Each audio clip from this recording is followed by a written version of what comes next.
Hello, নমস্কার, good morning, সুপ্রভাত। News 18 Bangla ডিজিটালে আপনাদের সকলকে স্বাগত। আপনাদের সঙ্গে রয়েছে আমি জুনেল। আর প্রত্যেকদিনের মতো আজকেও আপনাদেরকে চট জলদি ওয়েদার আপডেট দেবো, সেই জন্য হাজির হয়ে গেছি।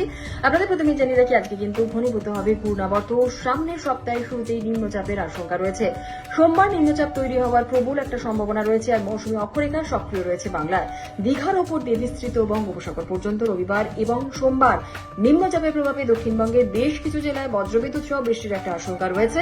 আর ওড়িশা সংলগ্ন এবং উপকূলীয় জেলাগুলিতে বিক্ষিপ্তভাবে ভারী বৃষ্টির সামান্য সম্ভাবনা থাকছে। এর পাশাপাশি আপনাদের বলি যে জলীয় বাষ্প বেশি থাকায় আর্দ্রতাজনিত অস্বস্তি বাড়বে।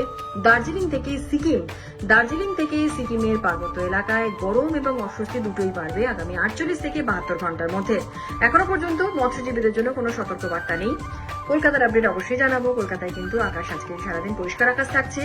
বেলাতে কিন্তু আংশিক মেঘলা আকাশ থাকবে। তাপমাত্রা স্বাভাবিকের ওপরেই থাকছে। বাতাসে এই মুহূর্তে জলীয় বাষ্প বেশি থাকার কারণে অস্বস্তি কিন্তু বেশি হবে। শনিবার বিকেলের দিকে বজ্র বিদ্যুৎ সহ 2-1 পশলা হালকা মাঝারি বৃষ্টির সামান্য সম্ভাবনা থাকছে। আর সেই সম্ভাবনা রবিবার এবং সোমবার একটু বেশিই থাকবে।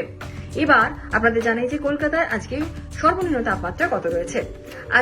আজকে সকালের দিকে সর্বনিম্ন তাপমাত্রা ছিল 26.7 ডিগ্রি সেলসিয়াস শহর কলকাতায়, যা স্বাভাবিক তাপমাত্রা থেকে 0.4 ডিগ্রি সেলসিয়াস বেশি রয়েছে। গতকাল বিকেলে সর্বোচ্চ তাপমাত্রা ছিল 34.2 ডিগ্রি সেলসিয়াস, যা কিনা স্বাভাবিক তাপমাত্রা থেকে 1.4 ডিগ্রি সেলসিয়াস বেশি রয়েছে। বাতাসে এই মুহূর্তে জলীয় বাষ্পের পরিমাণ রয়েছে 71 থেকে 93%। আগামী 24 ঘন্টায় কলকাতা শহরে তাপমাত্রা থাকবে 28 থেকে 34 ডিগ্রি সেলসিয়াসের আশপাশে।